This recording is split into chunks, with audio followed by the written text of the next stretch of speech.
Good morning दोस्तों, कैसे हो। तो स्वागत है पुनः नवीन सुबोध उच्च माध्यमिक विद्यालय खिल्ली ऑनलाइन प्लेटफॉर्म पर। मैं आपको पढ़ा रहा हूँ केमिस्ट्री, और केमिस्ट्री में हम एक चैप्टर कंप्लीट पढ़ चुके हैं। दूसरा जो चैप्टर है, chapter number 12 aldehyde ketone carboxylic पढ़ रहे हैं।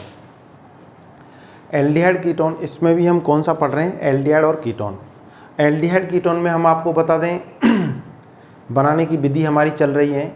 नामकरण हम पढ़ चुके हैं, क्रियात्मक समूह की संरचना हम पढ़ चुके हैं। बनाने की विधि में स्टार्टिंग में तो हमने क्या पढ़ा, एल्डिहाइड और कीटोन दोनों बनाने की विधि, ठीक है। उसके बाद फिर हमने पढ़ा केवल एल्डिहाइड बनाने की विधि, केवल एल्डिहाइड बनाने की विधि। और केवल एल्डिहाइड बनाने की विधि में हमने एक अपक्रिया पढ़ी थी अम्ल क्लोराइड से, और यह अम्ल क्लोराइड के अपचयन से, ये हमने पढ़ा था बेटा। इसमें अम्ल क्लोराइड का पीडी तथा BaSO4 की उपस्थिति में हमने क्या करवाया था, अपचयन। पीडी तथा BaSO4 की उपस्थिति में अपचयन। तो अम्ल क्लोराइड जो है वो एल्डिहाइड में परिवर्तित हो रहा था, ये आपको पता है, ठीक है। ये अपक्रिया हम करा चुके हैं। इसमें कुछ बातें हमने आपको बताई कि जो अम्ल क्लोराइड का अपचयन है वो उसमें BaSO4 का उपयोग क्यों किया जाता है। तो BaSO4 का उपयोग क्यों किया जाता है, क्योंकि पीडी एक प्रबल अपचायक है। तो ये एल्डिहाइड को, जो अपक्रिया में उत्पाद बनेगा ना एल्डिहाइड, उस एल्डिहाइड को आगे एल्कोहल में अपचित कर देगा। इसलिए इसके अपचायक सामर्थ्य को कम करने के लिए, इसकी अपचायक सामर्थ्य को कम करने के लिए किसका उपयोग किया जाता है, उत्प्रेरक विष के रूप में BaSO4 का उपयोग किया जाता है। और ये BaSO4 क्या करता है, इसकी अपचायक सामर्थ्य को घटा देता है। बात समझ में आ गई। तो अब देखिए इसके बाद नेक्स्ट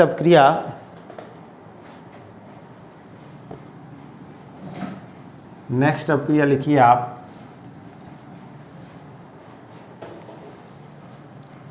नंबर 2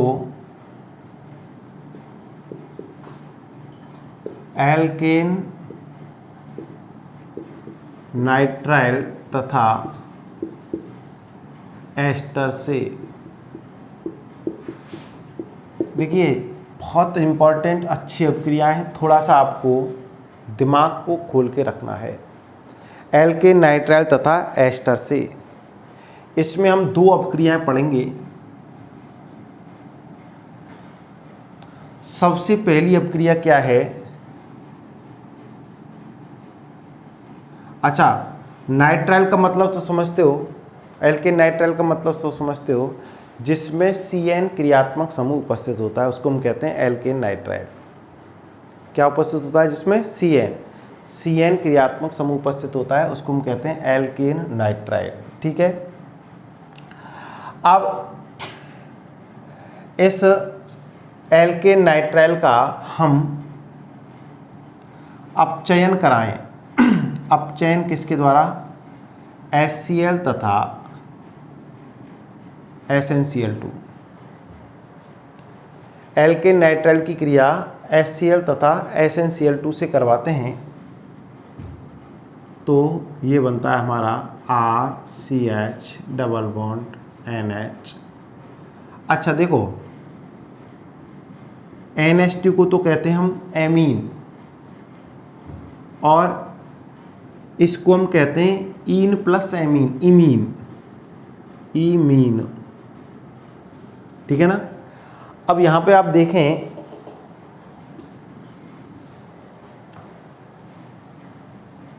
एल्केन नाइट्राइल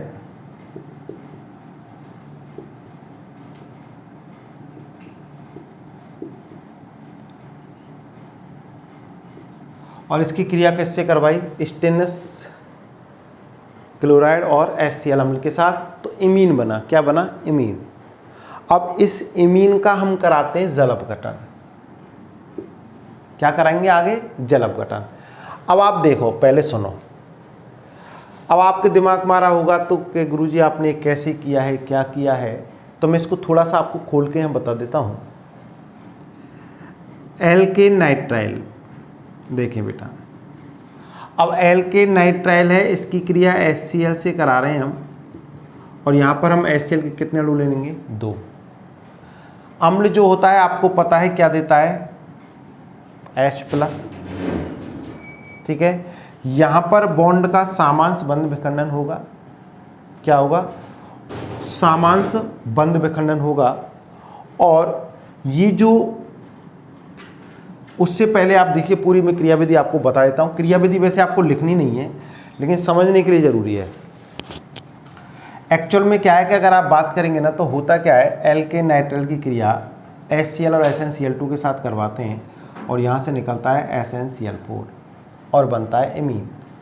अब इसमें क्या हुआ है मैं आपको बताऊं, SnCl2 में Sn का ऑक्सीकरण कितना है? SnCl2 में Sn का ऑक्सीकरण +2 होता है। 11 तो हमने ऑक्सीकरण अपचयन जो चैप्टर पढ़ा है उसमें से ऑक्सीकरण निकालना हम जानते हैं। Cl का 1 Cl का -1 होगा तो 2 का -2, इसका ओवरऑल 0 होना चाहिए तो Sn+2 होगा। और इसमें जो Sn+2 है ये 2 इलेक्ट्रॉन निकालता है और 2 इलेक्ट्रॉन निकालकर और ये बना लेता है Sn+4, और Sn+4 किसके रूप में निकल जाता है? SnCl4 के रूप में। अब ध्यान से देखें एक्चुअल में क्या हुआ है, RCN, ये जो 2 इलेक्ट्रॉन हैं, ये दो इलेक्ट्रॉन हैं, ये 2 इलेक्ट्रॉन, एक इलेक्ट्रॉन तो इस पे चला जाता है और एक इलेक्ट्रॉन इस पे चला जाता है, ये बंध टूटता है। और बंध टूटने के बाद क्योंकि अभी तो इनके पास आधे एक इलेक्ट्रॉन आया, एक इलेक्ट्रॉन और आ जाता है तो इन पर कौन सा आवेश आ जाता है? माइनस। पुनः सुने, यहाँ पर जब एक बॉन्ड टूटेगा, सामांश बंध विखंडन होगा, तो इस बंध के एक इलेक्ट्रॉन तो इस कार्बन पर आ जाएगा और एक इलेक्ट्रॉन इस कार्बन पर आ जाएगा, तब भी इसके ऊपर इलेक्ट्रॉनों की क्या होगी? कमी होगी, ठीक है। अब यहाँ पर Sn+2 किस में परिवर्तित हो रहा है? Sn+2 में। तो ये 2 इलेक्ट्रॉन आपको ये लिखनी नहीं है, लेकिन कुछ बच्चे जो समझना चाहते हैं एक्चुअल में कैसे किया, इसलिए मैं बता रहा हूँ इसको। तो 2 इलेक्ट्रॉन, एक इस पर गया और एक इस पर गया, यहाँ पर एक HCl, एक HCl बेटा, ये कैसे टूटेगा?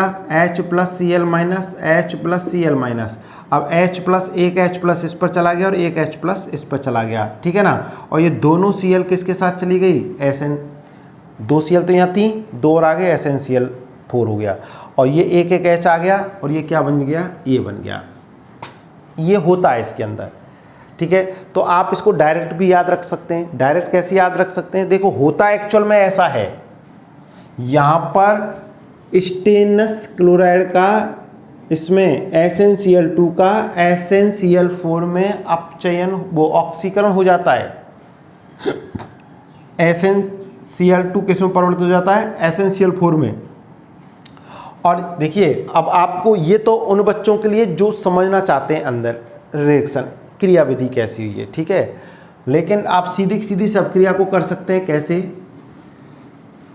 देखिए एल्केन नाइट्राइल की क्रिया HCl तथा SnCl2 के साथ करवाते हैं।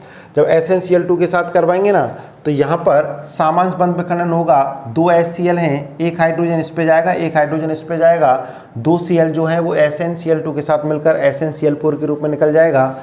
और देखिए इमीन जो बनेगा, क्या बनेगा? इमीन, डबल बॉन्ड NH, इसको कहते हैं इमीन। इसका हम करा दें जल अपघटन। क्या करा दें? जल अपघटन। देखिए जल अपघटन कराएंगे तो जल अपघटन, इसको कहते हैं हाइड्रोलाइसिस। क्या कहते हैं इसको? हाइड्रोलाइसिस। लाइसिस माने तोड़ना, किसके द्वारा? जल के द्वारा तोड़ना। देखिए आपको यहाँ कुछ नहीं करना है,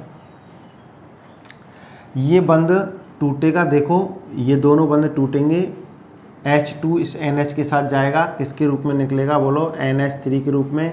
O कहाँ जाके जुड़ेगा? CH पे जाके जुड़ेगा और बनेगा क्या? RCHO। क्या बन गया? बोलो एल्डिहाइड। पुनः समझें, देखिए ये जो आज आप जो अपक्रिया पढ़ने वाले हैं बहुत ही इंपॉर्टेंट अपक्रिया हैं, बहुत कंपटीशन में पूछी जाती हैं। प्रत्येक अपक्रिया को समझने के लिए उसको क्रियाविधि आपको देखनी पड़ेगी, तो मैंने आपको अलग से उसके बारे में यहाँ समझाया, ठीक है ना। तो आप उसको अगर लिखना चाहें तो उसको रफ में या कहीं भी आप हाशिया में लिख सकते हैं कि ये कैसे तोड़ा है समझने के लिए।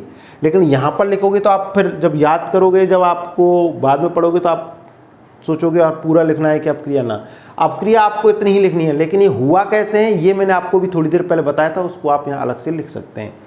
तो एल्केन नाइट्राइल की क्रिया किससे कराते हैं? HCl तथा SnCl2 के साथ, जिससे एमीन बनता है, उसका क्या कराते हैं? जल अपघटन, ठीक है ना। अब अम्लीय माध्यम में होता है जल अपघटन, ठीक है ना, तो इसको H3O+ भी हम लिख सकते हैं, H3O+ भी लिख सकते हैं, ठीक है। तो क्यों H3O+? ये अम्लीय माध्यम में इसलिए, ठीक है, तो कोई नहीं। और इससे क्या बनेगा? एल्डिहाइड। एक एग्जाम्पल लेके आप देख सकते हैं,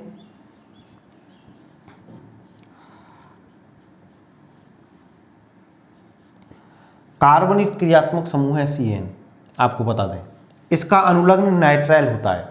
अनुलग्न क्या होता है? नाइट्राइल। 2 कार्बन की श्रृंखला है, 2 कार्बन की श्रृंखला को एथ कहते हैं, H+N, एथेन। 2 कार्बन की क्यों हो गई? क्योंकि आपको पता है कार्बन युक्त क्रियात्मक समूह के कार्बन को श्रृंखला में गिना जाता है, तो एथेन नाइट्राइल।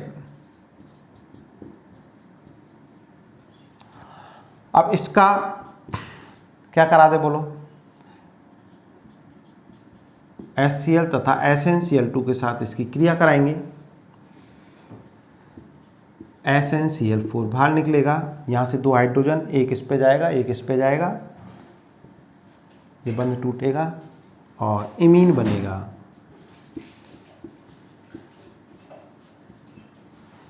क्या बनेगा? इमीन।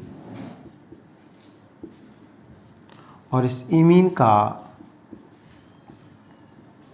क्या कराएंगे? जल अपघटन। तो जल अपघटन सीधे बाहर NH3 और ये बन गया हमारा CH3CHO एथेनॉल। ये जो अपक्रिया है ना, इसको हम स्टीफेन अपक्रिया कहते हैं।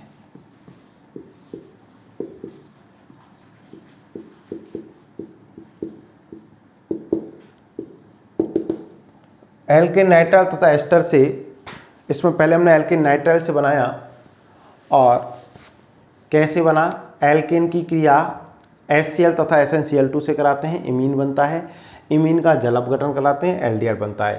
हमने आपको बताया ये कैसे, यहाँ पर एक हाइड्रोजन इस पर, एक हाइड्रोजन इस पर कैसे आया, ठीक है ना। इसका क्या हुआ? ऑक्सीकरण हुआ है।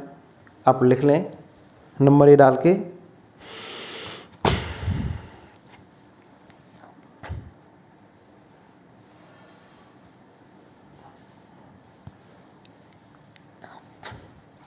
लिखिए जब एल्केन नाइट्राइल की क्रिया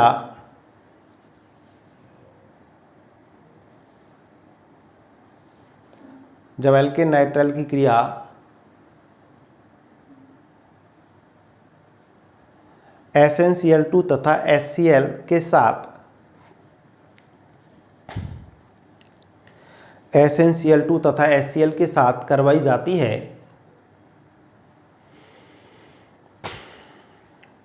जाती है तो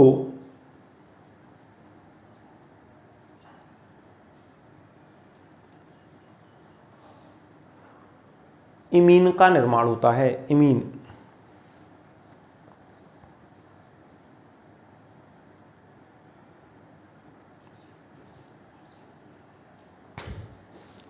इमीन का निर्माण होता है, जिसका जल अपघटन कराने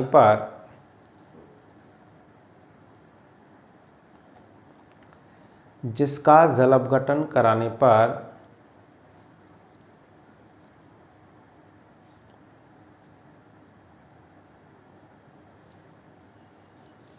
एल्डिहाइड प्राप्त होता है।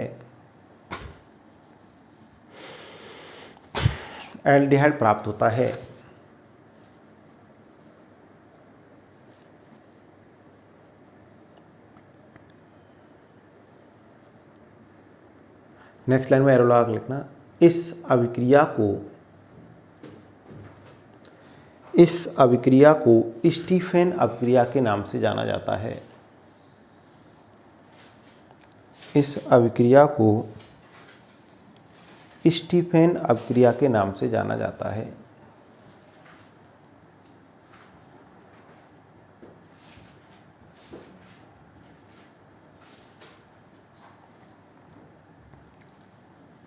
स्टीफेन अपक्रिया के नाम से जाना जाता है। ये अपक्रिया आप उतार लें दोनों।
देखिए, तो स्टीफन अपक्रिया में कोई दिक्कत नहीं होनी चाहिए। इसके बाद दूसरी अपक्रिया है,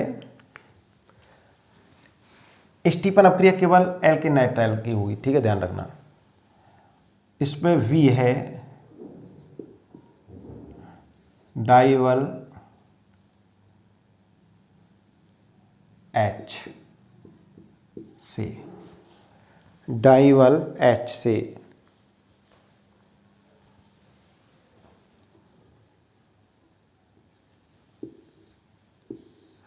डाइवल H क्या है? DIVAL। डाइवल H क्या है अभी हम आपको बता देंगे।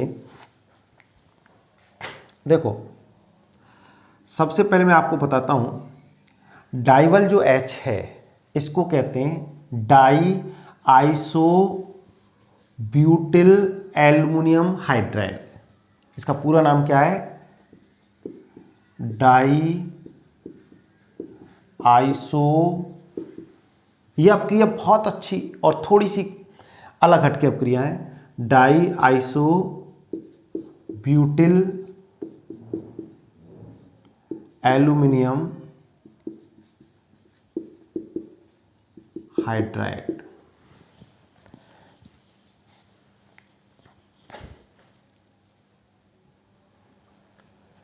एल्युमिनियम हाइड्राइड, ठीक है। इसका सूत्र है, देखो, डाइवल H का सूत्र बहुत अच्छी, कंपटीशन में बहुत शानदार वाला क्वेश्चन इससे डाइवल H से आता है, आपको बता दूं।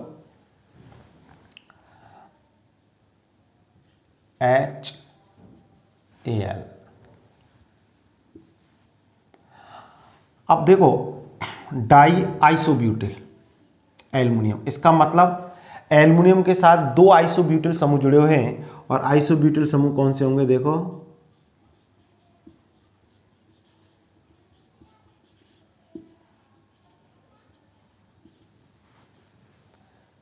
और हाइड्राइड, इसका मतलब इससे एक कौन जुड़ा हुआ? Hydrogen.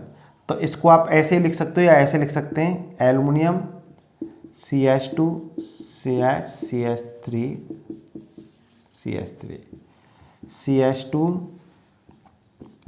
CH CH3 CH3 H। ये हमारा क्या है?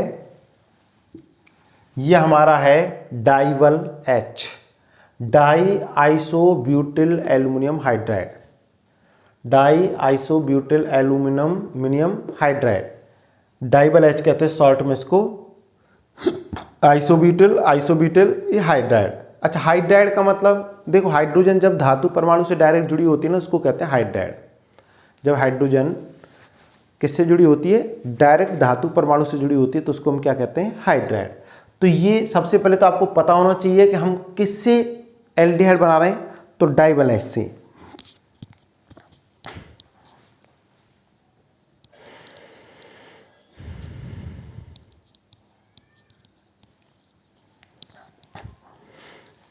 देखो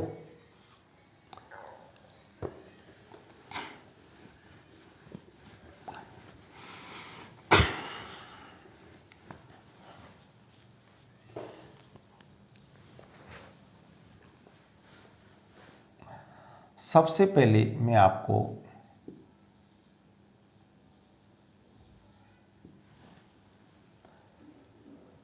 सीधे सीधे आपको बना देता हूं क्या बनेगा, और फिर बताऊंगा कि ये अभिक्रिया होती कैसे है।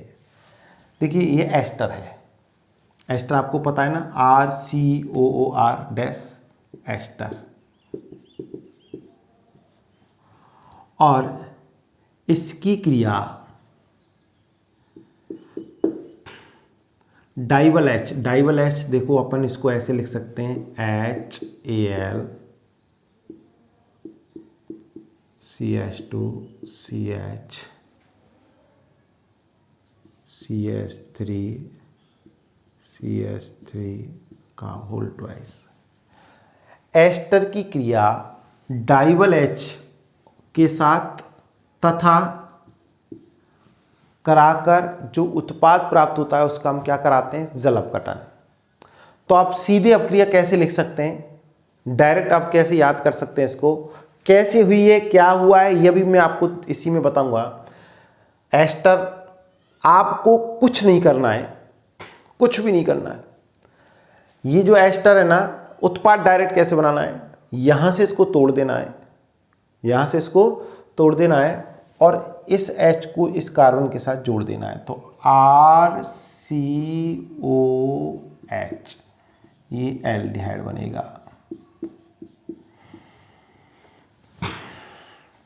क्या बनेगा, ये एल्डिहाइड।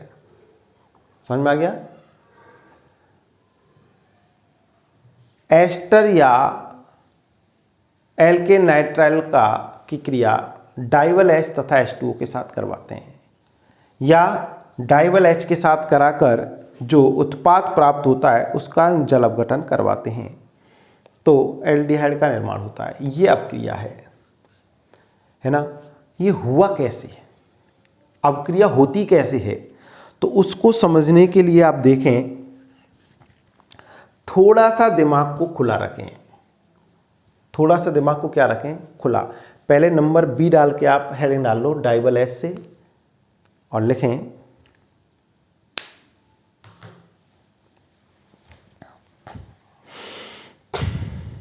लिखिए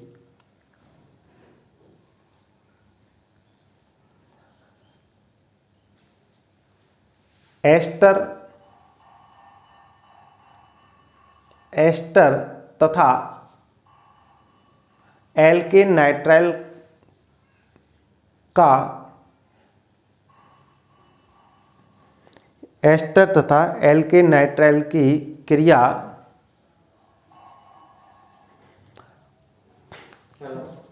एस्टर तथा एल्केन नाइट्राइल की क्रिया डाइवल H को आप ब्रैकेट में लिखेंगे, di isobutyl aluminium hydride, di isobutyl aluminium hydride तथा जल के साथ करवाई जाती है,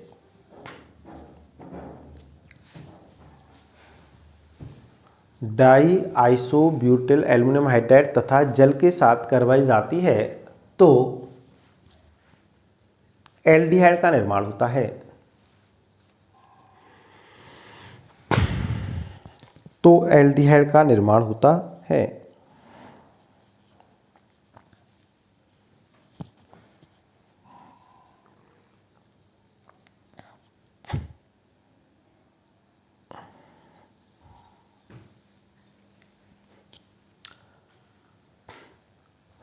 अभी आप ये एक अपक्रिया ये उतार लें, अभी एल्केन नाइट्राइल के अलग से मैं लिखाऊंगा, पहले ये लिख लें, फिर ये कैसे हुई है वो मैं आपको क्रियाविधि लिखाऊंगा, ठीक है ना। क्रियाविधि चाहे आपके सिलेबस में है या नहीं है, लेकिन मैं इन अवक्रियाओं की क्रियाविधि मुझे लिखानी जरूर है, क्योंकि अब होता कैसे है तो ये आपको समझ में डायरेक्ट नहीं आएगा, ठीक है ना। क्रियाविधि से आपको समझ में आ जाएगा। तो ये अपक्रिया उतार ले, फिर इसकी क्रियाविधि में लगा देता हूँ।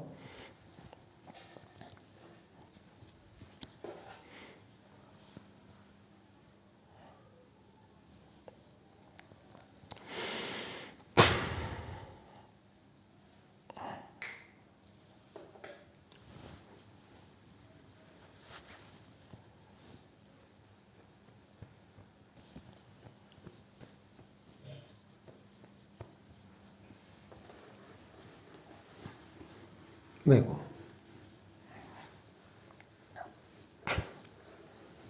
देखिए, ये एस्टर बहुत। अब एक बात और सुनो, ये क्रियाविधि में उन बच्चों के लिए बता रहा हूं, आप डायरेक्ट भी इसको याद कर सकते हैं, डायरेक्ट आपने देखा बन जाएगी, इसको एक बार देख लेना फिर भी बन जाएगा, समझ में आ जाएगा कैसे बनाएं। लेकिन जो बच्चे आगे कंपटीशन में जाना चाहते हैं तो उनके लिए क्रियाविधि बहुत जरूरी है, ठीक है, तो उनको लिखना भी है ये क्रियाविधि, ठीक है ना, मैकेनिज्म।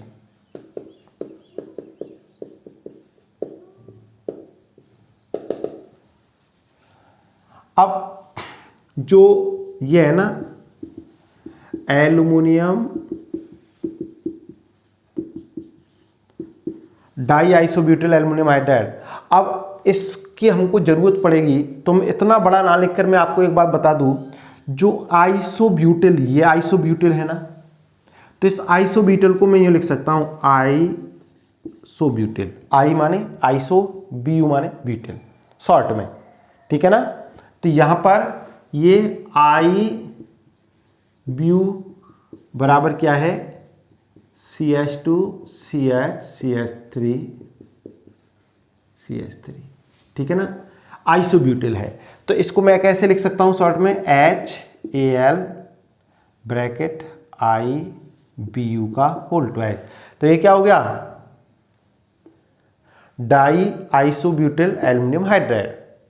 क्योंकि बार बार ये लिखेंगे तो क्या है, अवक्रिया जो मैं आपको कॉन्सेप्ट जो देना चाह रहा हूं, जो मेन कॉन्सेप्ट है वो आपके नहीं पहुंचेगा और आप इसमें अलट जाएंगे, इतनी बड़ी बड़ी आपने बार बार लिखना पड़ेगा, ठीक है ना। तो पुनः सुन ले, आइसोब्यूटिल ये समूह जो है, आइसोब्यूटिल समूह को मैंने IBU के रूप में लिख दिया है, आइसोब्यूटिल, आइसोब्यूटिल बराबर ये, ठीक है।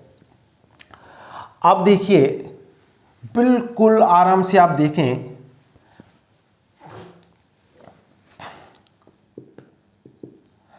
ये देखो Al ये एस्टर है, Al IBU का होल ट्वाइस। अब एक बात आप मुझे बताइए कि इसमें आपको क्या क्या दिखाई दे रहा है।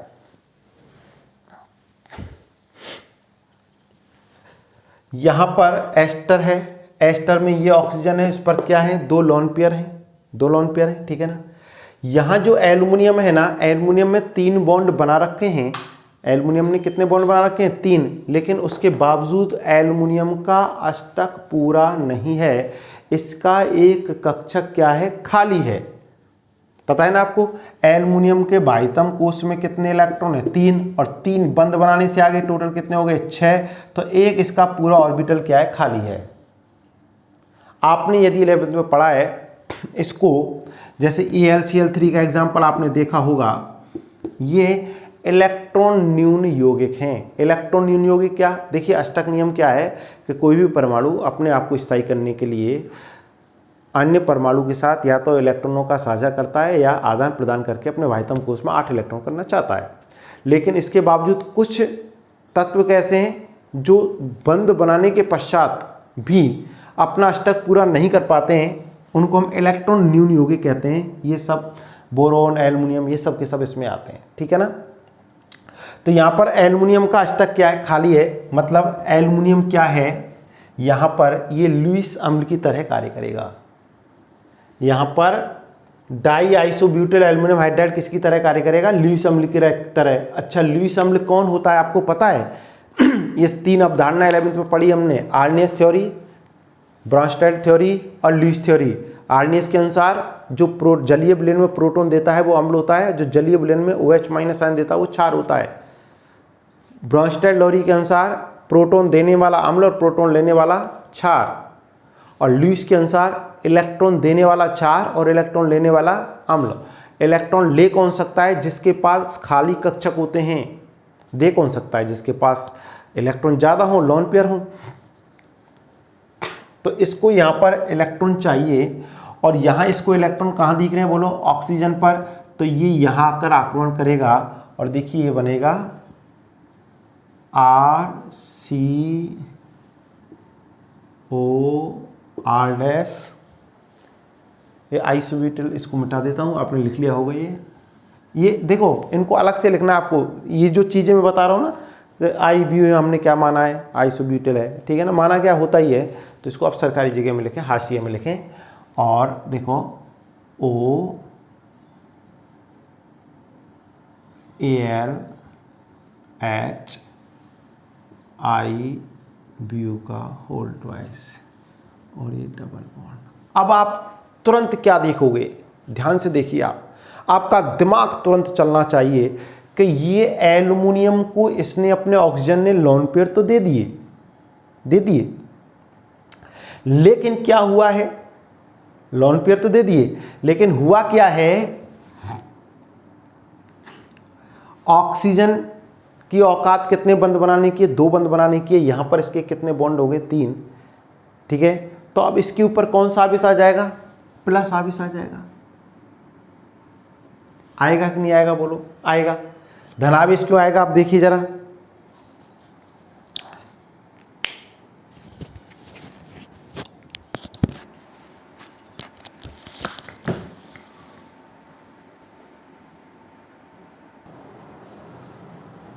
अब इस ऑक्सीजन पे आ गया, धनावेश आ गया, ठीक है। अब आप देखिए इस एल्युमिनियम पर कौन सा आवेश आ जाएगा? ऋण आवेश आ जाएगा। आएगा कि नहीं आएगा? क्योंकि इसने क्या लिए? इलेक्ट्रॉन ले लिए, और 4 बॉन्ड इसके बन गए। अब ये अनस्टेबल है, आपको पता है अनस्टेबल कैसे है? आपको मैं बताऊं, क्या ऑक्सीजन पर, ऑक्सीजन क्या है? विद्युत ऋणी परमाणु है। ऑक्सीजन क्या है? विद्युत ऋणी परमाणु है, मतलब इसकी विद्युत ऋणता बहुत ज़्यादा है। तो आपको 2 बातें पता होनी चाहिए कि अधिक विद्युत ऋणी परमाणु पर तो धनावेश अस्थायी होता है, और विद्युत धनी परमाणु पर ऋणावेश अस्थायी होता है। तो एल्युमिनियम चूंकि धातु है तो विद्युत धनी है, तो इस पर तो ये ऋणावेश है, ये अस्थायी है। ऑक्सीजन पर धनावेश अस्थायी है। ये ऑक्सीजन क्या करेगी? इसको इलेक्ट्रॉन की आवश्यकता होगी, तो ये इन बंध के इलेक्ट्रॉनों को लगातार अपनी ओर खींचेगी। जब ये इस बंध के इलेक्ट्रॉनों को लगातार अपनी ओर खींचेगी ना, तो इस कार्बन पर क्या आ जाएगा? धनावेश आ जाएगा भाई। और जब इस कार्बन पर धनावेश आ जाएगा, एल्युमिनियम के पास इलेक्ट्रॉन बहुत ज़्यादा है, तो एल्युमिनियम क्या करेगा? यहाँ से इस हाइड्राइड को, हाइड्राइड किसके रूप में निकलता है आपको पता है? हाइड्रोजन का ऑक्सीकरण +1 होता है सामान्यतः सभी यौगिकों में, लेकिन धातु हाइड्राइडों में ये H- के रूप में निकलता है, मतलब इसके पास इलेक्ट्रॉन होता है -1। तो ये इसको क्या है? इस पर आंशिक धनावेश आ गया, इस पर क्या आएगा? आंशिक धनावेश। जब ये बंद के इलेक्ट्रॉन चले जाएंगे तो इस पर धनावेश, तो यहाँ पर कौन आके जुड़ेगा? H- यहाँ आके जुड़ेगा। तो H- जब यहाँ आके जुड़ेगा तो यहाँ से धनावेश गायब, यहाँ से ऋणावेश गायब, और देखिए क्या बनेगा? बिल्कुल आप देखिए, मैंने आपको कहा था, देखिए क्रियाविधि कंपटीशन के एग्जाम के हिसाब से बहुत इंपॉर्टेंट है। क्रियाविधि आपके चाहे सिलेबस में है या नहीं है, ये अलग फंडा है, लेकिन मैं आपको करा रहा हूँ। अब जो बच्चा ये चाहते हैं कि सर नहीं हमें तो मतलब 12th तक ही देखना है, तो डायरेक्ट अब क्रिया भी आप कर सकते हैं, लेकिन जिनके लिए, जिन्हें हर तरीका के कंपटीशन में किसी को जाना है, तो वहाँ उनके लिए बहुत इंपॉर्टेंट है। होगा क्या? देखो ये, इसको ऐसे ले लेते हैं अपन, RCO। अब ये बॉन्ड के इलेक्ट्रॉन दे दिए, इस बंध के इलेक्ट्रॉन जो है H के साथ आ गए यहाँ, तो इससे तो ऋणावेश गायब हो जाएगा। इस बंध के इलेक्ट्रॉन ऑक्सीजन पर चले गए तो इस पर धनावेश गायब हो जाएगा, और देखो क्या बनेगा? एल्युमिनियम IBU का होल ट्वाइस OR डैश और ये H। यहां तक कोई दिक्कत है क्या? अब देखिए इसको आप ऐसे कर दो। अब क्या होगा, यहां तक फिर क्या हुआ, एल्युमिनियम बहुत सिंपल, 1 मिनट में अभी उत्पाद मिलने वाला है। सबसे पहले एस्टर है, एस्टर में ऑक्सीजन पर लोन पेयर है, ऑक्सीजन पर लोन पेयर है। एल्युमिनियम का अष्टक क्या है, खाली है, ये डाइबल H है, ये DIBL,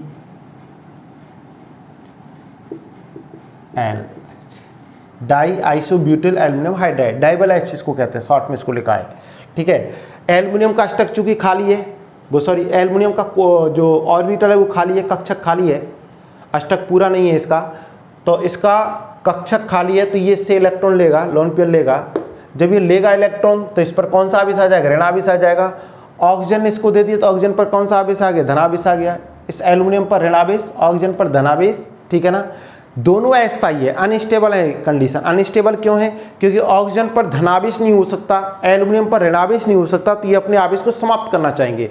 तो इसके लिए क्या करेगा, एल्युमिनियम तो इन AlH के बंद के इलेक्ट्रॉनों को हाइड्रोजन को देगा और ये इस कार्बन पर चले जाएंगे। कार्बन पर क्यों जाएंगे पता है, ऑक्सीजन इस बंद के इलेक्ट्रॉनों को यहाँ ऑक्सीजन पर ले लेगी तो इसका ऋणावेश खत्म, धनावेश खत्म हो जाएगा, इस पर इलेक्ट्रॉनों की क्या हो जाएगी, कमी, तो हाइड्रोजन हाइड्राइड के रूप में यहाँ आएगा, जुड़ जाएगा। अब सुनो, जो जल है H2O, अब इसमें क्या है, ऑक्सीजन पर लोन पेयर, यहाँ पुनः कंडीशन वो पुरानी हो गई, एल्युमिनियम का कक्षक पुनः खाली हो गया। भाई इलेक्ट्रॉन देते ही एल्युमिनियम का कक्षक पुनः खाली, तो एल्युमिनियम फिर यहाँ पर लुईस अम्ल की तरह कार्य करेगा। तो ये यहाँ इलेक्ट्रॉन देंगे इसको, जब ये इसको इलेक्ट्रॉन यहाँ देंगे ना तो इस पर पुनः ऋणावेश आएगा, तो इस बंद के इलेक्ट्रॉन यहाँ जाएंगे और ये लीविंग ग्रुप है इसका, ये बाहर निकल जाएगा। और देखिए हमारा उत्पाद क्या बनेगा, देखो RC≡OH, RC≡OH, और ये आपका क्या बन गया, एल्डिहाइड।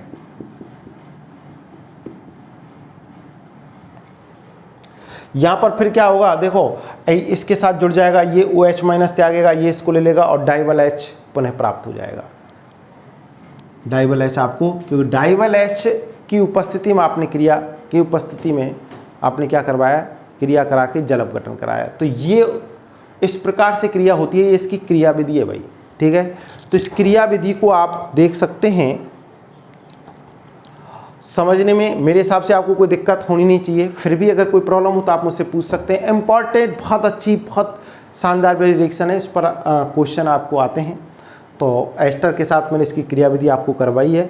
और अभी जो इसमें एल्डिहाइड में जो अपक्रिया हैं, प्रत्येक अपक्रिया बहुत इंपॉर्टेंट है और प्रत्येक अपक्रिया को समझने के लिए थोड़ा सा आपको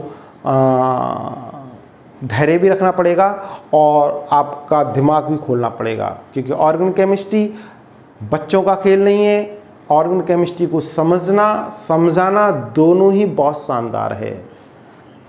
समझने के लिए भी आपको पूरा का पूरा दिमाग ओपन रखना पड़ेगा, ठीक है ना। तो ये आप इसको लिख सकते हैं, ये क्रियाविधि आप लिख सकते हैं। क्रियाविधि आपके सिलेबस में नहीं दी हुई है, फिर मैं आपको बता देता हूँ। क्रियाविधि मैंने आपको इसलिए करवाई है कि ये कैसे हुआ, कैसे आया, इसलिए ज़रूरी है। तो जो कंपटीशन वाले बच्चे हैं उनके लिए क्रियाविधि ज़रूरी है, तो ये आप लिख सकते हैं। डायरेक्ट नहीं तो उसमें क्या करना है आपको, क्रियाविधि आप लिख लो, मैं बता देता हूँ। डायरेक्ट आपको क्या करना है, ये अपचयन करा रहा है, डायरेक्ट अपचयन और जल अपघटन करा रहा है, हाइड्रोलाइसिस करा रहा है, दोनों काम एक साथ हो जाते हैं। डाइबल H अपचयन करता है, जल H2O जल अपघटन करता है और एल्डिहाइड बना देता है। ये अब क्रिया उतार लो आप, क्रियाविधि।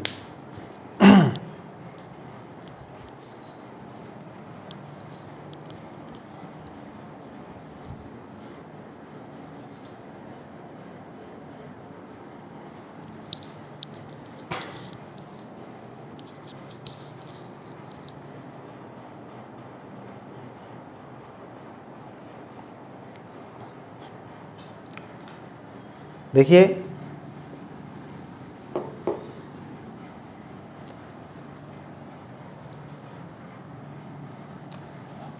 अब ये तो मैंने आपको क्रियाविधि बता दी, लेकिन आपको यदि अपक्रिया करनी है तो आप डायरेक्ट अपक्रिया कैसे करेंगे मैंने बता दिया आपको। ओ आर डैश आप डाइवल H और सेकंड इसका H जल अपघटन, इसके द्वारा अपचयन होगा। तो आपको क्या करना है, कुछ नहीं करना है, आपको ये बंध तोड़ देना है और हाइड्रोजन जोड़ देना है। दोनों काम हो रहे हैं, ये इसको H दे रहा है यहाँ पर और ये इसके साथ जा रहा है, ठीक है। और क्या बन रहा है बोलो, RCOH एल्डिहाइड, सीधी अपक्रिया। एग्जाम्पल हम देख सकते हैं, देखिए एग्जाम्पल आप कोई भी ले सकते हैं। यहाँ पर हमने एक एग्जाम्पल CH3 CH2 का होल 9, इसका मतलब समझते हो कितने CH2, 9 CH2 एक के बाद एक जुड़े हुए हैं। O C2H5। अब डायरेक्ट इसकी अपक्रिया आप उत्पाद लिख दोगे, क्या लिखोगे, नंबर 1 आपने लिया DIVL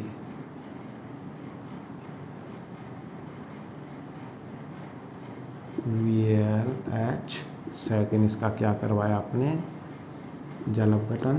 तो देखो यहाँ से आपको तोड़ना है और CH3 CH2 का होल 9 COH, ये एल्डिहाइड आपको बनाना है।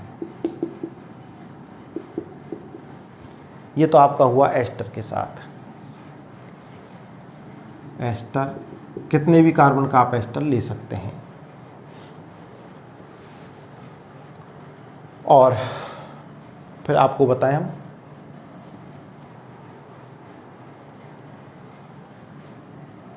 ये अपक्रिया आप लिख लें।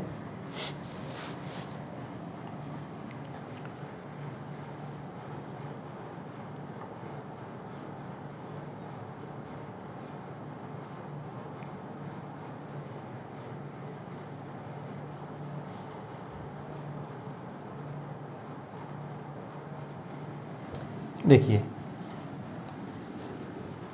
अब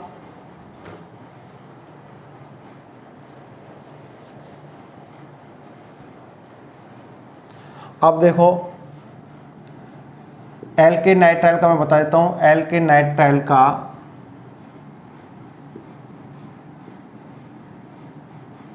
डाइवल H द्वारा चयनित अपचयन होता है। क्या होता है, अपचयन होता है। अपचयन कैसे होगा, ये इसको हाइड्रोजन देगा, दो हाइड्रोजन, दो डाइवल H अपन ले लेंगे, एक हाइड्रोजन यहाँ और एक हाइड्रोजन यहाँ, ये नाइट्राइल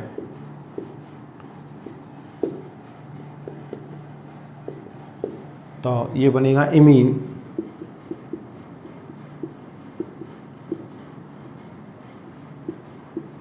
इमीन और इमीन का क्या करा देंगे हम, जल अपघटन, सीधी क्रिया है।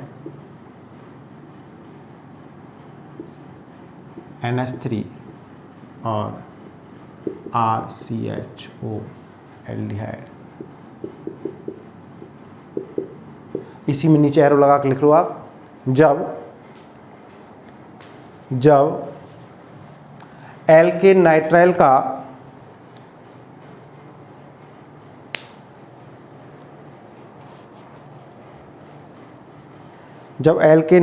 का डाइवल H की उपस्थिति में चयनित अपचयन करवाया जाता है, चयनित अपचयन करवाया जाता है तो इमीन का निर्माण होता है। इमीन का निर्माण होता है जो जिसका जल अपघटन कराने पर, जिसका जल अपघटन कराने पर एल्डिहाइड प्राप्त होता है। एल्डिहाइड प्राप्त होता है CH3 CH double 2 3 4 1 2 3 4 5। Alkane nitrile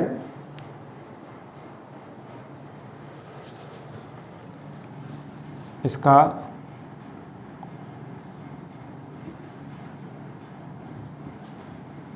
Diavel H मैंने आपको बताया क्या है, डाईआइसोब्यूटिल एल्युमिनियम हाइड्राइड।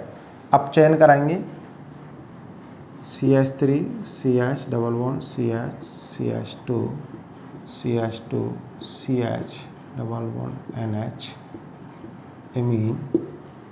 नाम आप लिख लेंगे इनका H2O। H2O क्या बाहर क्या निकलेगा, NH3। सिंपल अपक्रिया है,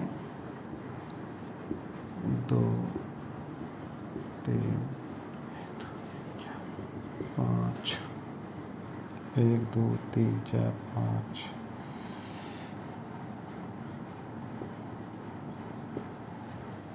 अब देखो इसका अगर आपको नाम लिखना है ना, IPSC नाम लिखना है, तो कितने कार्बन की श्रृंखला है, 1 2 3 4 5 6, 1 2 3 4 5 6, तो हेक्स। हेक्स के बाद द्विबंध कौन से नंबर पे है, आपको पता है कि नहीं पता है? अगर किसी भी हाइड्रोकार्बन श्रृंखला में द्विबंध और क्रियात्मक समूह उपस्थित हो तो पहले मुख्य हाइड्रोकार्बन श्रृंखला का मूल शब्द लिखो, फिर द्विबंध को क्रमांक सहित इन लिखो और अंत में क्रियात्मक समूह के अनुलग्न को क्रमांक सहित लिखो। तो हेक्स और द्विबंध कौन से नंबर पे, 4 पर, तो हेक्स 4 1L। यह इसको अपन 4 हेक्सीनेल भी हम लिख सकते हैं। तो उससे लेकिन कंफ्यूज होता है, सबसे सरल तरीका आपका ये है, ठीक है। तो इसका नाम आपको अगर चाहें 1 2 3 4 5 6 hex 1 2 3 4 4 in 1 nitrile, hex 4 in 1 nitrile, ठीक है। तो ये 3 अपक्रियाएं आपने इसमें पढ़ी, आपने देखा। सबसे पहली क्रिया क्या थी, एल्केन नाइट्राइल का SnCl2 तथा HCl द्वारा अपचयन कराते हैं। SnCl2 तथा HCl द्वारा अपचयन कराते हैं, उससे हमें क्या प्राप्त होता है, इमीन प्राप्त होता है। और उस इमीन का हम क्या कराते हैं, जल अपघटन, जिससे हमें क्या प्राप्त होता है, एल्डिहाइड। क्या प्राप्त होता है, एल्डिहाइड। अपक्रिया क्या कहलाती है, स्टीफेन, ठीक है।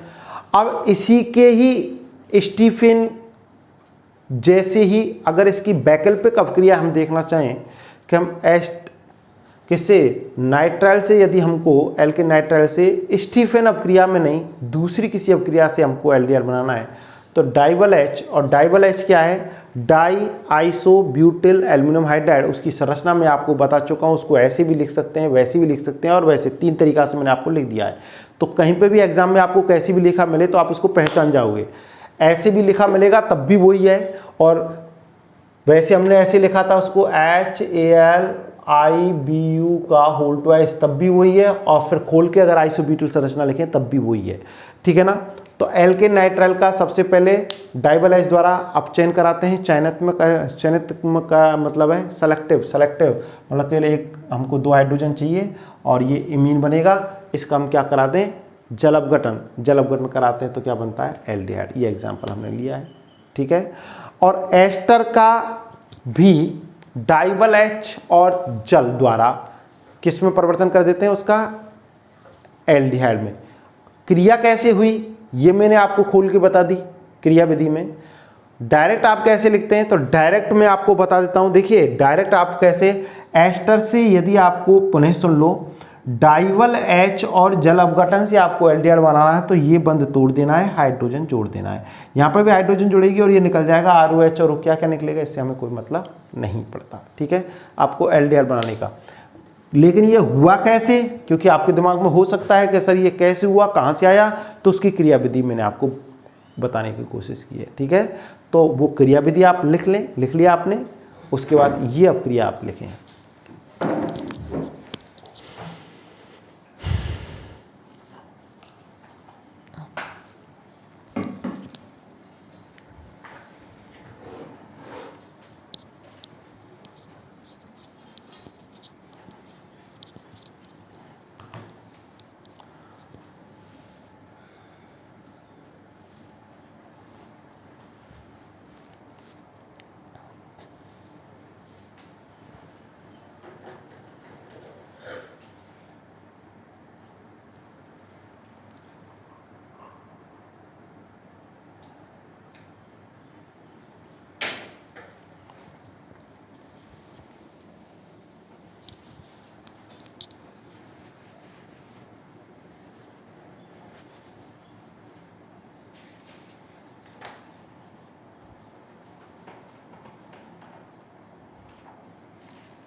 तो ये हो गया बेटा।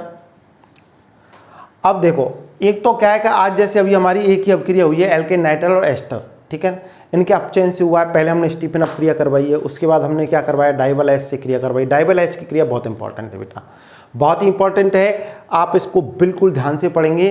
कहीं भी अगर आपको इसमें कोई प्रॉब्लम आती है तो आप मुझसे पूछ सकते हैं। मैंने आपको बता दिया है, एल्केन नाइट्राइल का तो डाइबल एच से पहले अपचयन होगा, चयनात्मक अपचयन मतलब पूर्ण अपचयन नहीं है, सेलेक्टिव रिडक्शन है, एमीन बनेगा, जल अपघटन कराएंगे, आपका एल्डिहाइड बनेगा, ठीक है ना।